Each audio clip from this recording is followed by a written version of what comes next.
बिस्मिल्लाहिर्रहमानिर्रहीम। अस्सलाम वालेकुम स्टूडेंट्स। आज हम पढ़ेंगे chapter 1 the science of biology के कुछ एमसीक्यूज। तो सबसे पहला एमसीक्यू है, कौन सी ब्रांच है बायोलॉजी की जिसमें हम स्ट्रक्चर और फंक्शन ऑफ सेल्स के बारे में स्टडी करते हैं? तो बच्चे इसका करेक्ट आंसर है साइटोलॉजी। हम लोग सेल्स की स्टडी जो है वो साइटोलॉजी में करते हैं। नंबर 2 है study of the processes of heredity. Heredity variation से रिलेटेड हम किस ब्रांच में बायो की स्टडी करते हैं?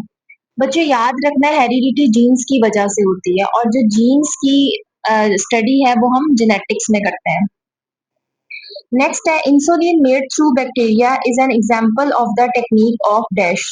बच्चे इंसुलिन जो है वो बैक्टीरिया से हासिल करते हैं हम, और ये हमारे पास हमारे लिविंग ऑर्गेनिजम्स को बहुत फायदा देती है, यानी ह्यूमन सोसाइटी को बहुत इससे फायदा होता है। तो जो भी ऐसी चीज जो लिविंग ऑर्गेनिजम्स के जरिए बनाई जाए और हमें फायदा दे, उसको हम बायोटेक्नोलॉजी में स्टडी करते हैं। फोर्थ है हार्ट पंप करता है ब्लड को, स्टमक डाइजेस्ट करता है फूड को, किडनी एक्सक्रीट करती है वेस्ट। तो इसमें देखा जाए तो ऑर्गन्स के फंक्शंस बताए हुए हैं, और फंक्शनिंग के बारे में हम फिजियोलॉजी में बच्चे स्टडी करते हैं। नेक्स्ट है ऐसी कौन सी ब्रांच है बायोलॉजी की जिसमें हम क्लासिफिकेशन करते हैं ऑर्गेनिजम्स की? तो बच्चे क्लासिफिकेशन ऑफ ऑर्गेनिजम्स हम टेक्सोनोमी में करते हैं। नेक्स्ट है कौन सा स्टेप आता है हाइपोथेसिस और एक्सपेरिमेंट के दरमियान में?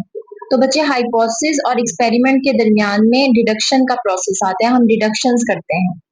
तो ये हमारे पास इसका आंसर होगा मेकिंग डिडक्शंस। नेक्स्ट है हमारे पास 7th MCQ, which of the following is not a characteristic of the scientific method. इसमें से ऐसा कौन सा है स्टेप जो कि साइंटिफिक मेथड का करेक्टरिस्टिक नहीं है? तो फर्स्ट है it relies on evidence. Number 2, it involves formulating hypothesis. Number 3, hypothesis will always be correct. Number D, it requires rigorous testing. तो बच्चे इसका करेक्ट आंसर ये होगा कि hypothesis will always be correct. आपको पता है, हम पढ़ चुके हैं कि साइंटिफिक मेथड में जरूरी नहीं कि हाइपोथेसिस हमेशा सही आए, वो गलत भी आ सकती है। तो उन्होंने नॉट पूछा है कि कौन सा करेक्टर नहीं है, तो वो है हमारे पास hypothesis will always be correct. Number 8 MCQ है हमारे पास, choose the correct sequence of steps of doing scientific method.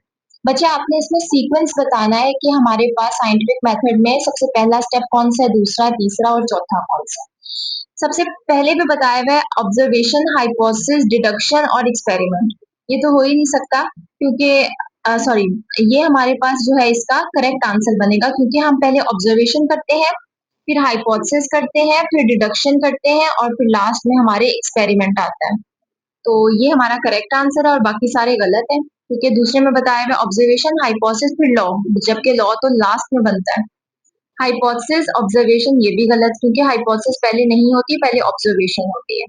Law, theory, deduction ये हो ही नहीं सकता, क्योंकि लॉ सबसे लास्ट में बनता है।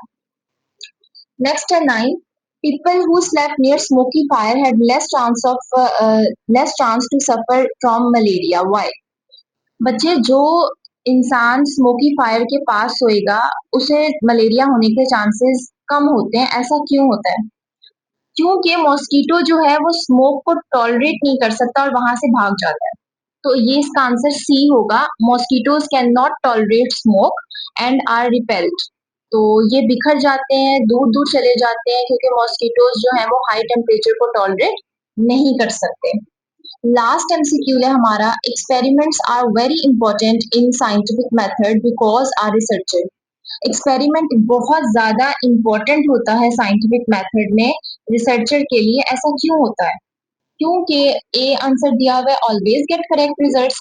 नहीं, एक्सपेरिमेंट से हमेशा सही जवाब आए जरूरी नहीं।